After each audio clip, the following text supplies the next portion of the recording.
So, when I ask, what is Odoo? What comes to mind? Well, Odoo is a bit of everything. Odoo is a suite of business management software that some people say is like fertilizer because of the way it promotes growth. But some people also say Odoo is like a magic beanstalk because it grows with your company and is also magically affordable. But then again, you could look at Odoo in terms of how its individual software programs are a lot like building blocks. I mean, whatever your business needs. Manufacturing, accounting, HR programs, you can build a custom software suite that's perfect for your company. So, what is Odoo? Well, I guess Odoo is a bit of everything. Odoo is a fertilizer, magic beanstalk building blocks for business. Yeah, that's it. Which means that Odoo is exactly what every business needs. Learn more and sign up now at odoo.com. That's ODOO.com. Hello and welcome to episode 303 of the Clean Energy Show. I'm Brian Stockton. And I'm Jay Swinningham. This week, an AI data center is coming to the backyard of the hosts of this podcast. We can see firsthand what a disruptive effect these data centers have on the electricity grids and the planet.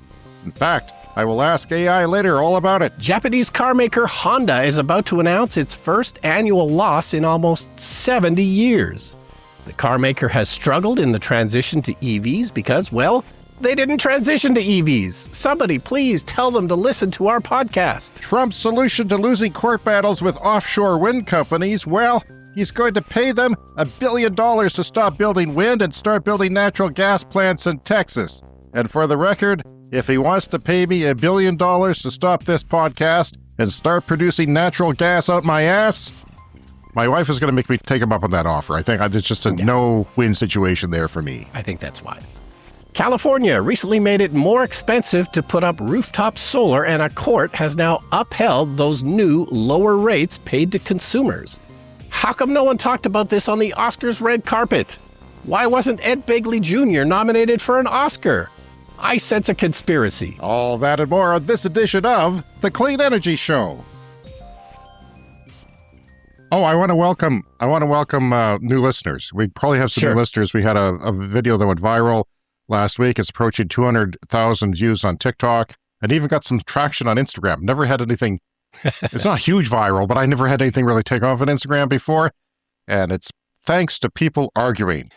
I think mostly if people argue about issues that we talk about on the show, especially those who have a worldview which does not include clean things, does not include EVs working, then they start to freak out.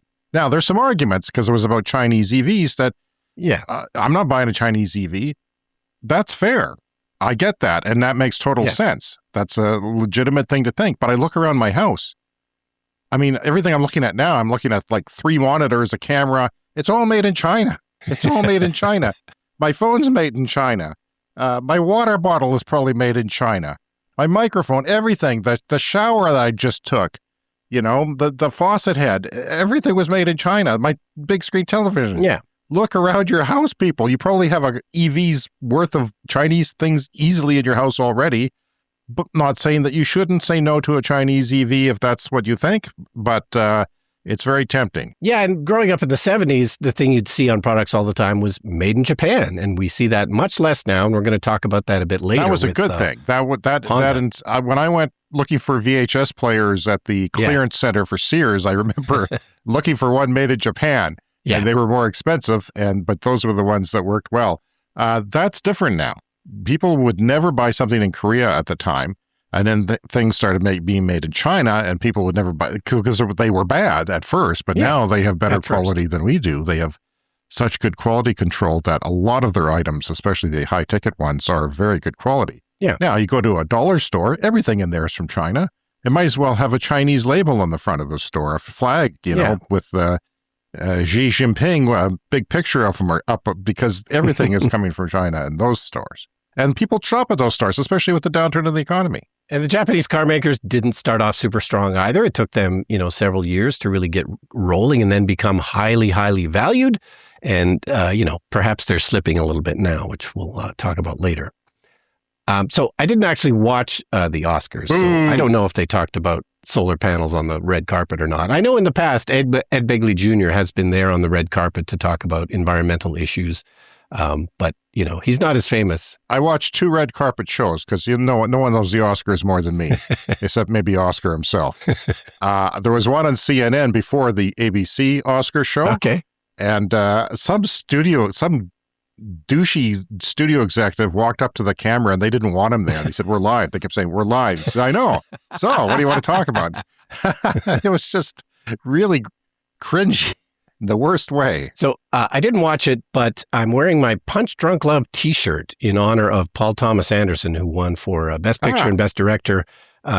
When Punch Drunk Love came out, also directed by Paul Thomas Anderson, I was living in Toronto at the time, and I entered a contest in iMagazine. Really? And I won these Punch Drunk Love t-shirts, which are, it's probably... You would enter contests in your 30s and 40s Absolutely. In Toronto? Really? Yep.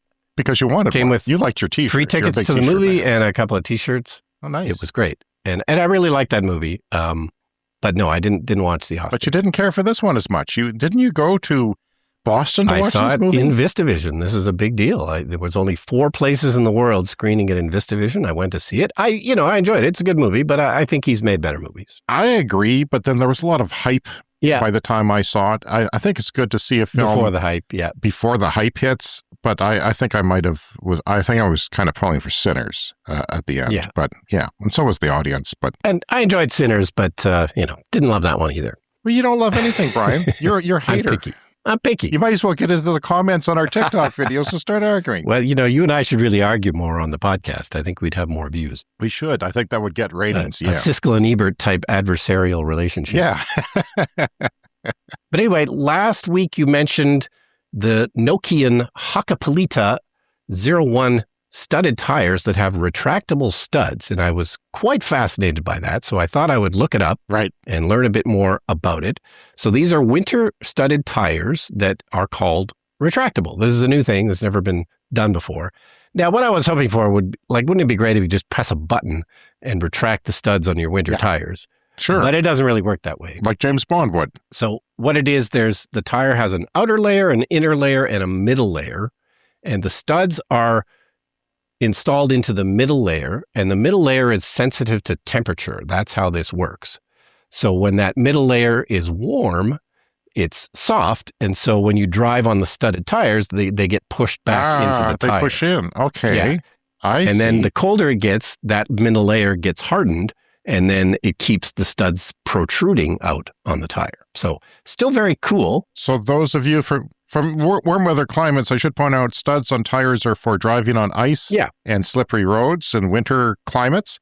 And they are little tiny metal spikes that come out and pinch, but they're usually noisy. So you were saying it'd be great if they, when it warms up and when there is no ice, that they would go back in. That'd be great. Yeah, there's 2 downsides is they can be noisy if you're just driving on regular pavement without snow or ice. And they can cause some road damage. Like some places actually, they're illegal in some places because they do tend to cause a bit more damage to the road. So this helps with both of those things. Although according to the articles I read, it's only slightly quieter. It's not a huge night or day difference. But if you're looking for studded tires, it sounds like these are probably the best ones. They're not on sale yet. They're supposed to be on sale in North America in the fall, in time for winter. In time for next winter, where we've warmed up today, where we are, and I'm saying goodbye to winter and hello to spring. So hello, spring. You know what though? It was a mild winter. Had a little dusting of snow the other day, and I saw what we think are mice tracks in front of our house, which we've never seen before.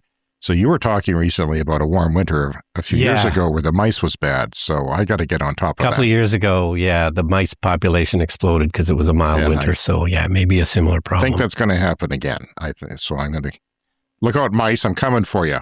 Gas prices are gone crazy, and some people ask me, what does it cost to drive an EV? Yeah, and I think that every day I'm a more and more believer that this oil shock is actually going to be good for the energy transition, because I keep seeing stories about people thinking about EVs. And even though it's probably going to be temporary, it might be 6 months, who knows, it might be a month, but I think it's going to get worse. Yeah. I don't know. I'm not a geopolitical expert, but What do you think? No, and we're going to talk a little bit about balcony solar later. And the UK made an announcement recently that they're going to start working on, rules to allow balcony solar, which are small solar systems. And one of the reasons they cited was the current oil shocks and the oil shock prices. And deploying more solar in whatever form can help against those problems. So the balcony solar are solar panels that attach to your balcony, whether you face south, east, or west, sometimes north, but people don't get much that way. And they hook them up themselves. All they have to do is plug them in. So you can go to a store, sometimes even a grocery store in Germany, pick them up for a couple $100 or more, and you're going to save a lot of money on your electricity, which is great. Yeah. But they're not a normal solar system that you have to get permits for and everything else and building plans. Huge in Germany and slowly rolling out to other parts of the world because it does require change in the regulations. But it's about 40 cents a liter where we live because electricity prices vary everywhere. We have about, 16, 17 cents electricity per unit. Yeah, so how much does gas cost here? I think it's about $1.50 right per now, liter. $1.60. Yeah. Yeah, I don't pay attention because no, I don't either. We have 2 electric cars that are driving electric for so long. And so you're saying the cost of an EV compared to gas, it's about 1/4. It would be like 40 cents a liter. Yeah. This is a sedan. This isn't a pickup truck. This isn't a big, 9-person SUV or anything. Yeah, and I've done this math before, and I sort of figured out where we live. Yeah, it's about 1/4 the cost of gas to drive an EV where we live. But in a place like BC on the west coast of Canada, they have very cheap electricity rates. So it's more like 1/8 the cost of gasoline, if you're in a place with low electricity prices. Yeah. And of course, we have solar panels on both of our roofs, and that changes the equation as well. Yeah. It gets complicated to do the math on that, but ultimately you're saving money. Yeah. And, they're finally putting up electricity prices here. Yeah. They've stopped because for whatever reason, for political reasons, because it's a government-owned utility. Yeah. But, I think that's going to go up. And ours, your electricity once you pay for your panels, the electricity is the same for 30 years. Like it's not going to change, hopefully, unless you need a new inverter or something, which I have a story update on BYD. That's the Chinese maker of electric and plug-in hybrid vehicles and one of the biggest exporters of EVs in the world right now. Officials said they are open to building a plant in Canada. You remember Chinese EVs are coming to Canada. They're allowing 49,000 in with a zero tariff. Right now, there's a 100% tariff. Yeah. Which still, even though they're cheaper, they're not going to be, they're not going to be able to compete at that rate. So, they're looking at building a plant in Canada, which is news. This is from a North American official of BYD, but they insisted that it won't be a joint venture. Sometimes Chinese companies will have a joint venture with an existing automaker. They'll share and they'll get that's what you have to do in China. You have to have a joint venture, usually if you're a North American automaker or a European automaker. Yeah, but they're thinking about acquiring a rival automaker. I don't know who that would be. Any guesses? I'm putting down Nissan, which has been struggling, and Mazda, even Honda's been kind of struggling. They screwed up their bet on EVs and they're backtracking now, thinking that EVs aren't a thing, which is stupid. In the global market, 25% of sales of cars are EVs now. They're building, this is news. We didn't know, if they would build flash chargers here because we had this announcement of this charging in 5 minutes. Most of your vehicle in 5 minutes on these 1.5 megawatt, these really powerful chargers that they're putting 20,000 of them up in China. Well, they are in fact going overseas with them. There's no mention of Canada, but they were discussed putting them into Europe. In fact, I think maybe even by the end of this month, there'll be some in Europe because they're launching a new car there. The lack of uptake of EVs in Western countries, at least on the scale that they were hoping, will be solved by these new batteries that charge fast and have much better performance. So they're not delaying the rollout of these chargers because they think this is going to solve the EV sale problem, and it will. Yeah. I mean, that's part of the viral video I had, was the 6 reasons why why some people will consider buying a Chinese EV, and it's because of these batteries from BYD, which have a lifetime warranty and charge in 5 minutes and charge faster than other vehicles with the same size battery, even on chargers that aren't these megawatt chargers. So that's a huge advantage. And they think that this is going to solve it. This is going to, they like, if you listen to the CEO at the end of our show last week, which we had AI translated to English, he was saying, this is the barrier that everyone in China isn't getting an EV. And it's slowed down around 55%. A lot of that has to do with the economy slowing, the taking incentives away. There's a lot of things like that. And Calypso, the Clean Energy Cat, has made an appearance on Brian's podcast station.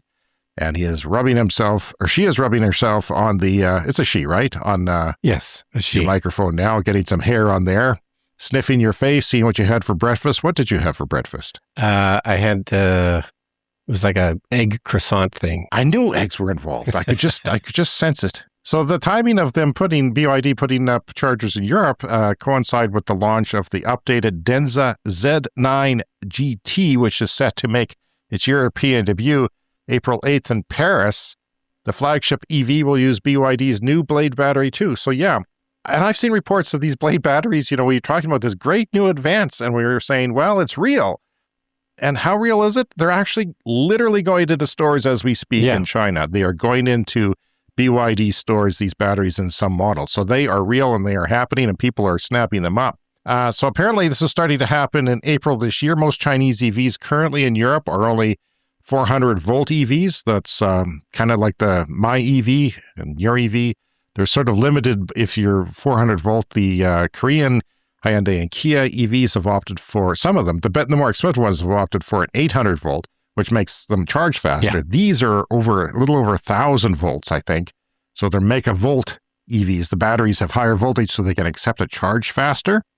Does it make them more dangerous? EVs are inherently safe, and a 400-volt battery, if you stuck your tongue on it, will kill you just fast as a 1,000-volt battery, so it doesn't really matter.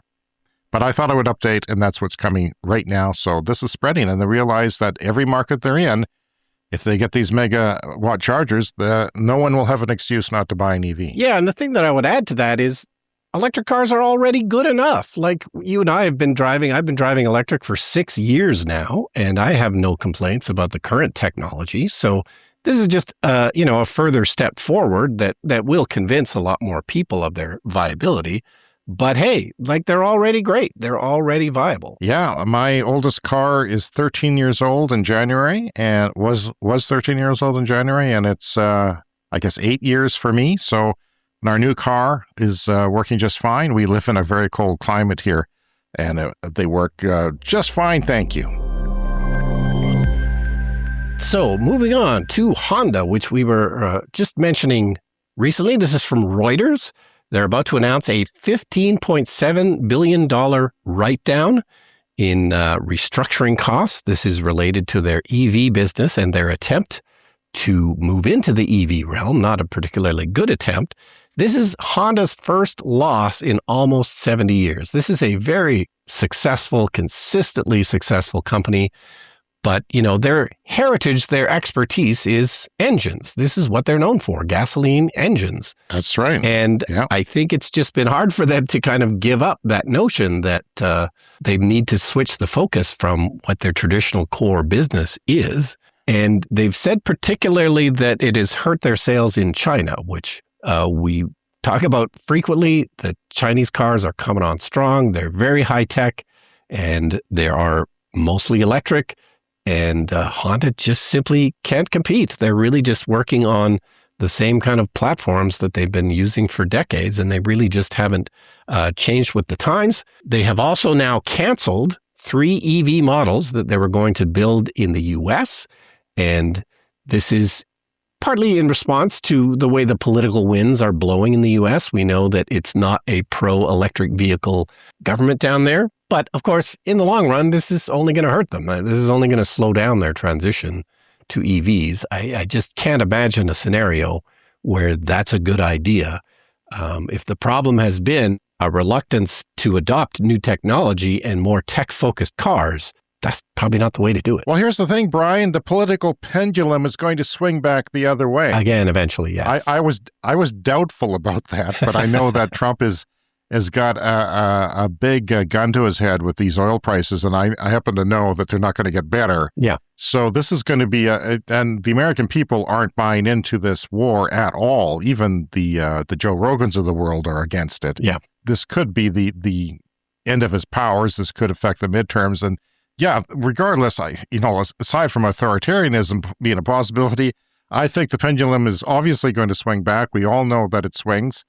And when that happens, you got a Democratic president in there. What happens? There's EV incentives again. There's EV manufacturing trying to catch up with the world because they're living in reality. Yeah. And they know that the rest of the world is benefiting greatly from going to this. Not only does it clean the air, and not only does it save the planet for your children somewhat, this is going to be important for the economy of the future, and other people are benefiting and they're not. Yeah, and the transition to clean energy is inevitable. Like, it's really a thing you cannot stop, and trying to stop it is weird and not very productive. It's very counterproductive. This is a better, cheaper technology that will win in the end. It's just going to take a few years. Yeah, and you know what happens when the pendulum swings back and then all that happens? They're going to be caught with their pants down because the Chinese automakers are going to be, well, they're already there. Yeah, it's already happening. But they'll be even in a better position a year, 2, 3, 4 from now. And what's Honda, Toyota, and those guys who are laggards and the big three in America, what are they going to do? They're going to be caught with their pants down, and it's going to be brutal. It is going to be brutal for some of those automakers. And we've been predicting this for years. And unfortunately, that's just the way it is. And, you know, the Honda is making the Prelude, which is actually a Chevy EV with Honda branding. Yep. And I think it was the best-selling Honda for a while because people who were loyal to the Honda brand, and you should be loyal to the Honda brand because it's a good brand. Yeah. My 2002 SUV still running. Mm-hmm. It's an Acura. My son is driving it around, and I'm surprised it hasn't died. But it's still going strong, and I might take it to a high school one day and get them to fix it up for me so I can tow my camper again. Yeah, and those kind of partnerships have happened in the past too, like with gasoline cars, like Toyota and Mazda have collaborated on cars before. You know, it's always difficult and expensive to develop a new car platform of any kind. So partnering with other makers is not the craziest thing, but step it up, Honda. We're a 145-year-old company, and this will be our largest ever investment in this province. Bell Canada has finally confirmed it is behind the proposed AI data center south of Regina. The telecom giant says once built, the 300-megawatt facility will be the largest center of its kind in Canada, and a key piece of Bell's plan to build up AI data sovereignty in the country. Yeah, there's a data center coming to our little province in the prairies of Canada. Our, 1.2 million people here on a big rectangle in the middle of Canada on your map. Yeah. Cold as hell. Yeah, we live in warm in the summer. Part of Canada that nobody cares about. Nobody cares about. Yeah. But our national telecom, Bell, which is an Ontario province telecom that is nationally has its claws across the country. Not here. We have a local government-owned telecom here, but they use the Bell network, so nobody likes Bell. Yeah. I don't like Bell. No. Bell can go to hell. Yeah. It rhymes. They're building the largest data center in Canada. Where? Here, where the grid is one of the worst grids in North America. Yeah. One of the worst grids because we have coal on our grid. And we're pro-coal here. We were supposed to Canada was supposed to get rid of all of its coal by 2030. Yeah.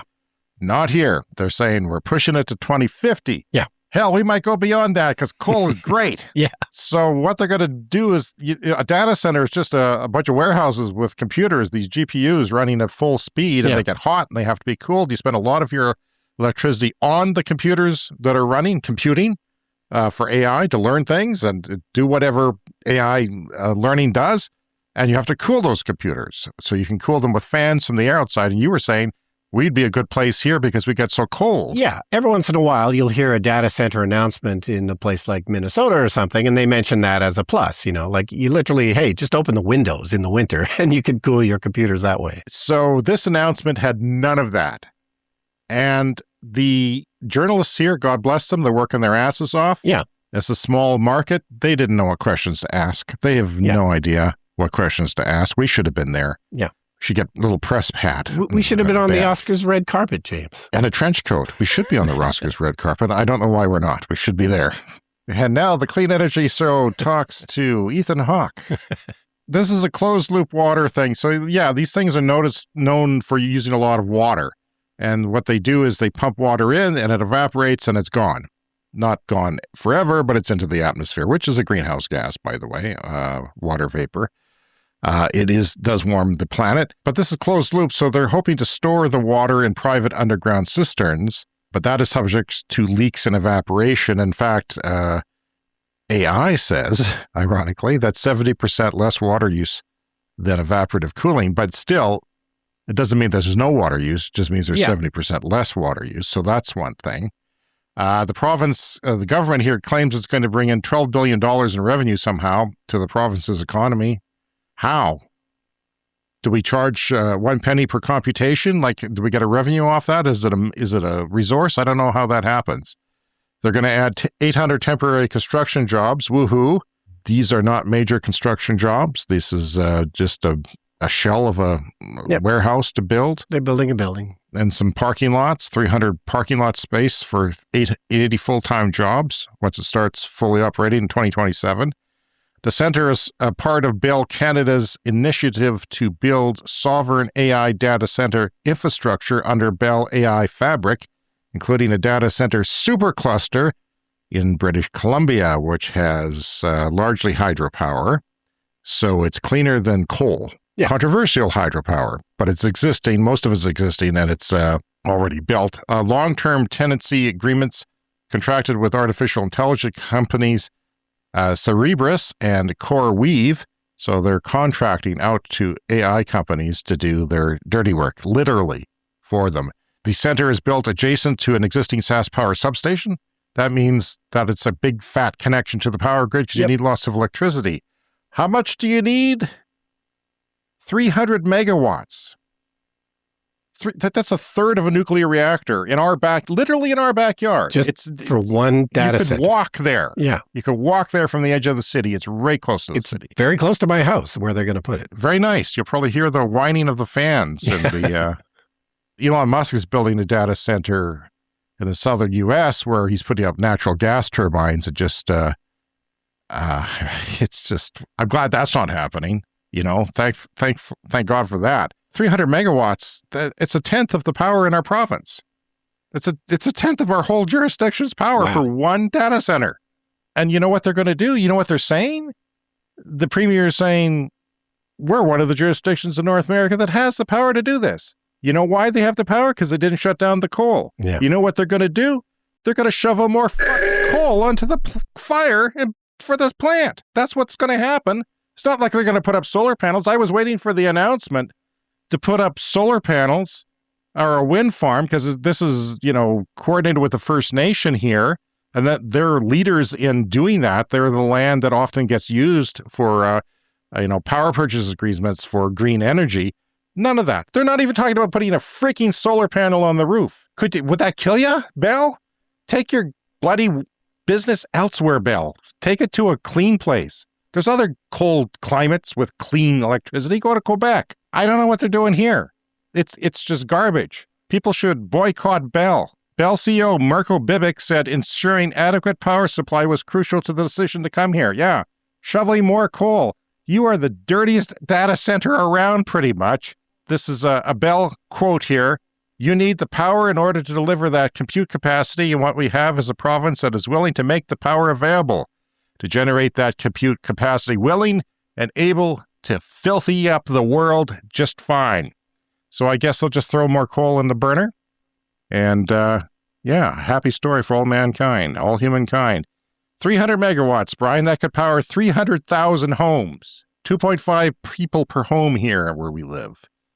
There's only 50% more occupied homes in the whole province. So yeah, that's like 2/3 of all the homes, the power that gets used, they're doing that. Nice. These companies have primarily made their AI models smarter by not writing better code, but by making them bigger, ramming more data through more powerful computing chips that what do? They, of course, use more electricity. OpenAI has announced plans for facilities requiring more than 30 gigawatts of power in total. That's 30 coal plants, 30 nuclear reactors, more than the largest recorded demand for all of New England. This is the Saskatchewan power mix that they're tapping into. Natural gas is 44%. Clean, beautiful natural gas isn't clean. It's cleaner than coal. Coal is 24 to 36% historically. Well, guess what? That 24% is going to start bumping up. The more data centers you add, that's what's going to go up, not the renewables. We do have a 100 megawatt solar farm here, but you would need to make, a gigawatt of solar for that to completely power that. plant. There's no batteries mentioned. They should be taking, low demand times of the day overnight when the power supply doesn't have to ramp up as much. They should have batteries, and they should do at least that. They've got 300 space parking lots. You could put solar panels on there if you wanted to, on canopies. They're not doing that. And right now, I think what's going to happen is this.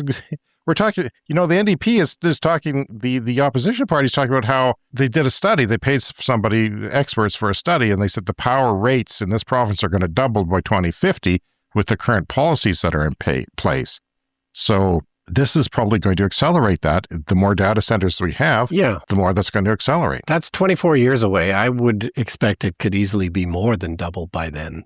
Just with regular inflation, it's going to be probably double. Sure. And I think what's going to happen here, as much as more than most places, more reasonable places, people are going to put solar on their house. Yeah. They're going to put solar on their fence because you can have solar fences now. And batteries are becoming cheaper and cheaper and cheaper and cheaper. Well, one day, you and I, we're going to have batteries in our house. I mean, we have batteries in our driveway. Yeah. We're starting to be able to use them as well. So what happens is when you have solar panels, it produces too much power during the day, and you have to feed it into the grid and get paid for that. And how much you get paid is really how much the solar panel is worth it. But with battery prices going down, instead of doing that, you put in your own battery and use that overnight and in the morning and in the evening, and you don't have to worry about feed-in tariffs. And then suddenly people are using less electricity. Some of them are completely disengaging from the grid completely, and then the electricity prices go way up after that. Look at Pakistan right now. Yeah, well, because I'm so annoyed at our utility, I would love to just disconnect from them entirely, but right now it's just a little too expensive for the batteries that I would need, for the panels I would need. One day, Brian. One day, and if they keep doing what they're doing, I won't be the only one wanting to do that, and then they'll really be screwed. Speaking of rooftop solar, this brings us to California, and this is something we've talked about on and off on the podcast for years now. This story is from Canary Media. California is now on the version 3 of their net energy metering rules for rooftop solar. So, in the simplest rooftop solar type installation, it is net metering, which means your power meter basically runs forward or in reverse. When you're producing too much power, it goes back into the grid and your power meter just goes in reverse. And if you need power, it goes the other way. And it's just, you're on equal footing with what you pay to the grid and what the grid pays you for your excess electricity. And you and I got in early on the solar program that they have here. So that's what we have. We're grandfathered into the older program where the meter just runs forward and backwards. That's typically the best way to do it. Version 1 and 2 of California's rules were more like that. And sometimes they can even be more generous than that. I know Ontario for a while had very generous rates that they would pay you for rooftop solar because, they knew it was cheaper than building another nuclear plant to just encourage people to put more power on the grid. But version 3 of their rules in California went into effect in 2023, and that cut the rate paid by consumers as much as 75%. So the meter no longer runs forward and backward in California. You're just getting a fraction of what you used to get. And as soon as they did that, there were numerous court challenges. And so this has been winding its way through the courts now for a couple of years. And finally, there was a ruling, and these new rules in version 3 have been upheld. So these lower prices paid to consumers is going to continue in California. So we've seen a drop-off in rooftop solar in California in the last couple of years. And now with this court ruling, that is going to continue to be the case because the less you get paid for your rooftop solar, the less likely you are to put it up and the less likely people are to do it. This is always unfortunate because this is a climate emergency. We need all hands on deck. If you want your consumers to add power to the grid, that's generally a good thing. I suppose there can be an issue sometimes with peak solar, in midday. And sometimes grids do struggle with having too much power on a sunny day. But we also know that California is hugely deploying battery storage. They have some storage hydro in California where they can let their hydro dams fill up with water when there's a lot of electricity on the grid. So, there's various ways to deal with it. But that's an unfortunate thing in California. It could still be appealed to the Supreme Court of California. So we'll see if that happens. But, for the time being, unfortunately, those rules were upheld. And then I came across a story as well from Australia. This is from Green Tech Lead. And Australia, as we've talked about many times on the show, has always had very favorable rules for rooftop solar. They've really reduced the red tape. They've made it very easy for people to put up rooftop solar.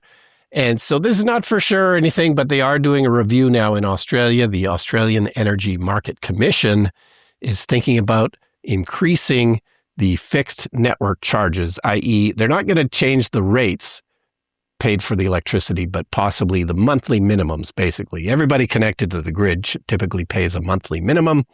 And so they're thinking of raising those in Australia. Not for certain yet, but we'll see. Yeah, but Australia, much of Australia has really good solar and warm enough weather. They're not here. They're not us. They're not digging out from snow all the time. So they can more easily go off grid. Yeah. Usually it takes more than your rooftop to do that. But they're closer to the equator, so they're less seasonal. They have more consistent sunlight throughout the year. And you get a cheap battery one of these days, and suddenly the Australian grid falls apart because people start going off the grid because it's too expensive. Yeah. And then that makes it even more expensive, and then the more people go off, right? That's a horrible loop that they could be facing. We're pretty far north, so it's harder to get off the grid where we live because the daylight hours in the winter are pretty short and the sun is at a bad angle, so it is more difficult. The one silver lining in California, which we have mentioned before, they are working on some legislation to allow balcony solar, one of our favorite things. So that's not been passed yet, but balcony solar just is plug-and-play solutions.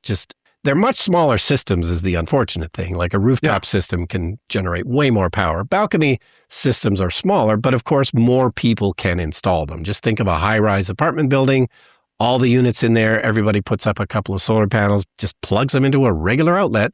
This is a huge, huge thing in Germany and is slowly sort of rolling out with regulation changes to various other places. Well, if it's plug and play, you could theoretically lay them on your back lawn facing south. And plug them into your power outlet. You could mount them to a fence. You could plug and play just means you don't need a special inverter and a special cutoff for the power grid. They just feed into your home's electricity wiring, and you consume it as it comes in. Yeah, that's usually why they're small and they don't you don't use more than you're making usually. But still, the more expensive prices are for electricity, like Australia, like California, that payoff period for solar becomes shorter and more enticing. For us, it's pretty long. Balcony solar just plugs into a regular outlet, but that limits the size of it. You can't have 10,000 watts feeding into a regular outlet. I think that it would be interesting to build a new house, like you're building a cottage, to think about future-proofing electrical, just the way the circuits are designed. To have a lone outside plug, maybe, that has its own circuit, maybe its own circuit breaker, maybe there's different things you can do to maybe optimize that. Certainly you want to charge your electric vehicles when you're out there as well. Brian, I have a new segment here. It's called, I have a $1 per week subscription to the New York Times. Okay. Because I'm going to briefly skim through some New York Times stories from today, because I thought they were interesting and I want to touch on them. If you don't. And it cost you $1, so we better talk about it. We better talk about it because that dollar is valuable. The Cuban power grid, as we've been talking about, there's been some sanctions against Cuba. The Cuban power grid is not in good shape. Well, they've experienced a total blackout 2 p.m. on Monday. And Monday night, 5% of the grid was up and running. But the whole island, completely gone. This is happening, multiple times recently. It's still down, from what I know. We were recording this Tuesday afternoon.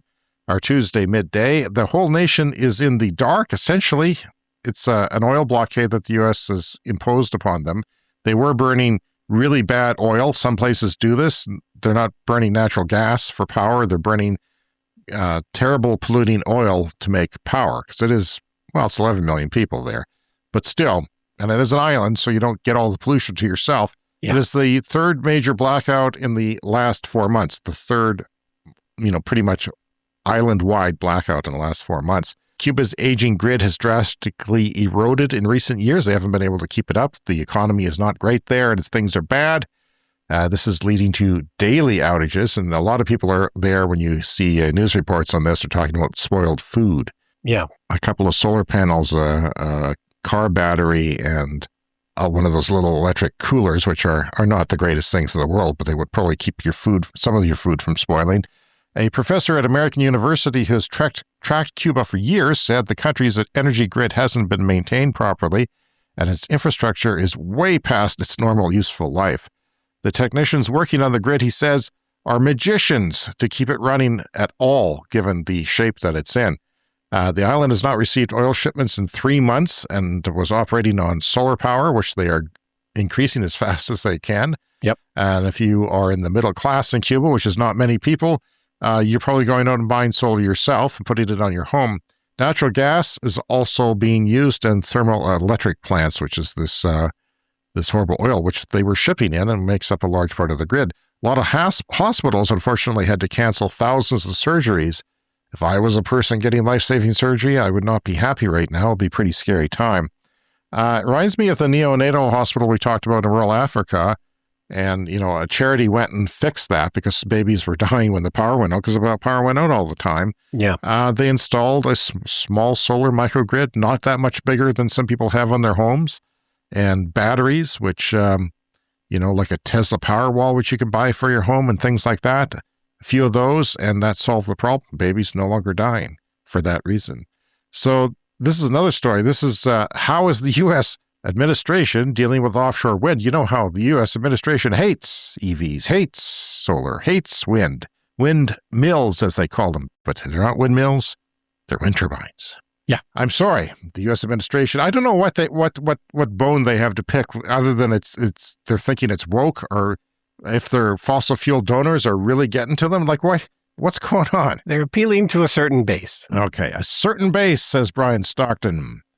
Get that printed up on a T-shirt. I'm just going to read the first 3 paragraphs of this New York Times story because I couldn't believe it. I was having my cornflakes, not really cornflakes, but breakfast this morning.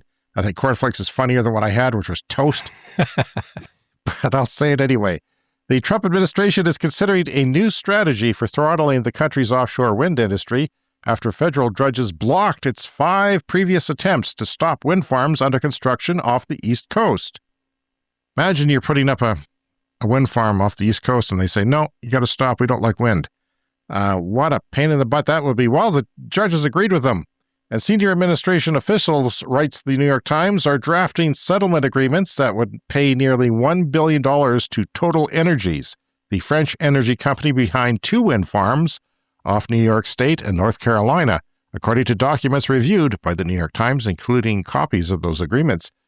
Under the terms of the proposed settlements, the Interior Department would cancel the leases in federal waters for the 2 projects known as Attentive Energy and Carolina Long Bay. The documents show the Justice Department would then pay more than $928 million to Total Energies, reimbursing the company for its winning bids in lease sales during the Biden administration. In exchange, Total Energies would abandon its plans to begin building the wind farms, and it would also commit to investing in natural gas infrastructure in Texas, as the Trump administration prioritizes the production of fossil fuels over renewables like wind and solar. Yeah, I got to pause for a second on that one. That's just, sometimes we have to touch on some of the bad things that happen in the world. Yeah, there's another story called Stuck in Self-Driving Taxis, or about being stuck in self-driving taxis, I should say. They talked about a Waymo in San Francisco. This is a thing now where people go crazy and start attacking self-driving taxis. Yeah. You hear about mobs of them after, certain parties and events going on, get drunk and attack self-driving taxis.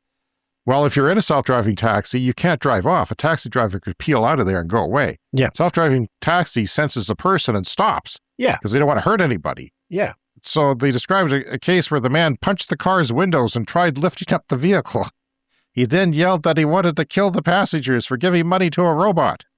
You're not giving money to the robot. I, for one, welcome our new robot overlords. It's going to a company. It's not going to a robot. The robot, if it did go to the robot, I'm sure the robot would be very generous with its money. It would support homeless shelters and free oil for the robots to lubricate them. If you want to contact us, please drop us an email, cleanenergyshow@gmail.com. There is also a voicemail link, speakpipe.com/cleanenergyshow. Or if you want to send an audio clip, record an audio voice memo, and you can email it to us as well. The Clean Energy Show podcast is made possible by you guys, our listeners, who support us on Patreon. We're very grateful to all of the people, and there are dozens of you who are supporting our work on Patreon. It makes it happen for us. You get perks when you do that, ad-free episodes. Some of the other perks include exclusive access to our Discord server, discounts at our merch store, early access to our episodes before the public, behind-the-scenes material and private updates, and of course, thank you credits on our video podcasts and verbal shoutouts on our audio podcasts. Coming up next is the lightning round.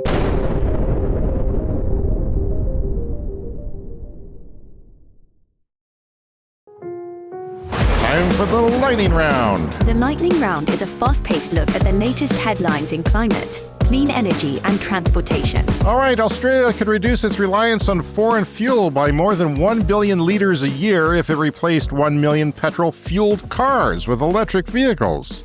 That story is in The Guardian. And yes, that's how it works, Brian. You replace the gas cars, you stop importing fuel. Israel's bombing of an oil depot in Tehran may be the largest release of petrochemical toxins over a civilian population since the Iran-Iraq War, says New York Magazine. Fossil fuels, Brian, bad. Very bad, especially when they explode. Several records on the Texas power grid in the last few days to talk about. The first time batteries met 20% of demand and went over 10 gigawatts into the power grid. That's a lot of power from batteries that people say don't work. Renewables provided 79% of the power grid at 1 o'clock in the afternoon for a moment or two, the highest ever. Renewables 79% briefly for the power grid in Texas when the sun was shining midday. And solar exceeded 32 gigawatts and met 65% of demand in Texas. Both are firsts. Donald Trump's second-term policies are likely to drive soaring rates of lung disease and premature death, according to a wide-ranging new study by pulmonary specialists and public health experts. The analysis, published in the American Journal of Respiratory and Critical Care Medicine, examines policies adopted during Trump's second term across 10 areas, including healthcare access, environmental regulation, workplace protections, and, of course, vaccine uptake. U.S. web search traffic for electric vehicles is up 20% in the week following the initial attack on Iran. This is what I'm talking about, baby. You know, you bomb oil, you raise the prices, people get interested. Yeah. This is a definite, measurable thing that we can see just in the week. They weren't even that high in the week. Gas prices being high may influence people who are currently shopping for a car, and if prices stay high for 3 months or more, even those who weren't in the market for a new vehicle may consider electric vehicles, reports. Yeah, well, I had to ask you what the price of gasoline is right now. And of course, neither of us knows because we haven't bought gasoline in years. It just doesn't matter. What's a gas station? It's a place for buying lottery tickets. Paris is making the streets in front of 300 schools traffic-free. So they are saying no traffic, pedestrian only in front. I think that's a great idea. That's from the Financial Times. That's fantastic. Yeah. Anytime cities do these kind of pedestrian-only experiments, they're generally a success and people want to keep it that way. And Paris is doing a great job with that. The Virginia legislature has passed a balcony solar bill, making it the second state to do so after Utah. BY Brazil plant, that's the Chinese automaker, has a plant in Brazil making cars. They're going to export 100,000 vehicles to neighboring markets, Mexico and Argentina. They've already got the requests for those vehicles, so it's happening. The plant currently has a capacity of 150,000 new energy vehicles per year, but plans to expand to 600,000. And when those happen, Brian, fossil fuels go down. The use of fossil fuels for road transportation goes down. The first new Chinese EV to enter the newly welcoming Canadian market will be the Geely-controlled brand Lotus. So we know that it's not your Huawei, not your BYD that's coming here. It's going to be, we'll find out later, but it's going to take a while to figure out which brands will come. Yeah. I know a lot. I read about a lot of people waiting for Chinese EVs in the EV forums. I'm surprised, actually. Yeah. Yeah, and of course, they don't have any dealerships set up here. They don't have any repair depots set up here. So, it won't be a quick process. It's important. Whenever I consider a Tesla, I think that their new priority for robots and AI and not cars, I fear that they're going to close the one shop they have in our province, and that would make it hard to buy a Tesla in the future. Because if you can't get it serviced, I can't even get my Nissan serviced because Nissan won't get into electric cars in our city. I have to go to another city to get a service for certain things. Or, well, you can go to a third-party place, but it's not the same. Russia is now making an extra $150 million per day in its oil sales amid rising prices due to the Iran war. $150 million a day. The Russian government is set to receive up to $5 billion in extra revenue by the end of this month. And they're going to use that on bombing Ukraine. And the fossil fuel's bad. Fossil fuel's bad. That's a theme here. In England, a study showed that homes located within 20 kilometers of a nuclear power plants lost an average of 4.2% of their value following the Fukushima disaster. So they studied what happened to this is all about perception of nuclear safety changing after that disaster and how it reverberated around the world. And now they've done a study. When was Fukushima? Like, I guess almost 15 years ago? Not quite, but almost 15 years ago. Yeah, and that's reverberated around the world, and they did a study and showed that the prices actually went down for 4.2%. So that is, the perception of nuclear is quantified there in house pricing.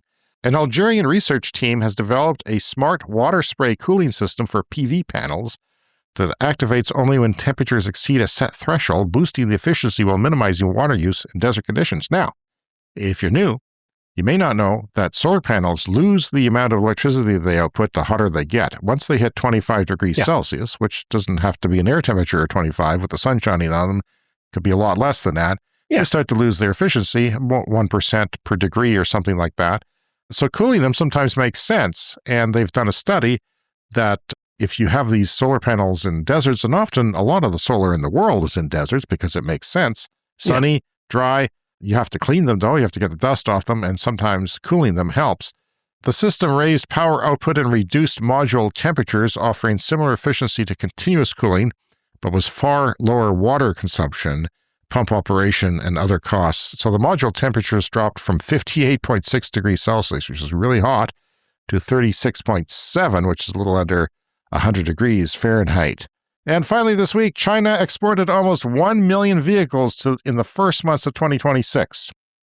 Now, wow, we talked about BYD sales going down because everyone was waiting for the new BYD Blade 2 batteries. There's a lot more automakers than BYD. There's like 50 of them that are making EVs in China. And some of them are going to go bankrupt, but some of them are also exporting a lot of vehicles. 1 million vehicles in the first 2 months of this year. I mean, when we started this podcast, there was barely 1 million in the whole world. And 2 months, that's not even China, that's exporting. And that, Brian, most importantly, is up 58% year on year. Like, that's a huge uptake of export of Chinese vehicles. And everyone that goes out there displaces a gas car or is not replaced by another gas car. Most of them are likely EVs, which correlates to 9 million exports every year. That's exports from China. And imagine what would happen with these new Blade 2 batteries get on the market. That's going to take off, and everybody else is going to be making a version of that. The other battery companies are not going to fall behind. That's going to really take off the EV market in the coming years. Well, that's it for this week. You can find us on social media at Clean Energy Pod, and at Patreon is patreon.com/cleanenergypod. Email cleanenergyshow@gmail.com, and of course, hit the follow or subscribe button wherever you're listening to this podcast, and you'll get new episodes every single week. And if you want to help us out in a non-financial way, why don't you give us a rating or a review on your favorite podcast app that you're listening to us on, be it Apple iTunes, Apple Podcasts, or what have you, Spotify. We really appreciate it. Thank you to our Patreon Clean Club executive members, Green Bastard, Brent Routley, and Tiernan. And we'll see you all next week. Thanks for supporting the podcast. See you next week.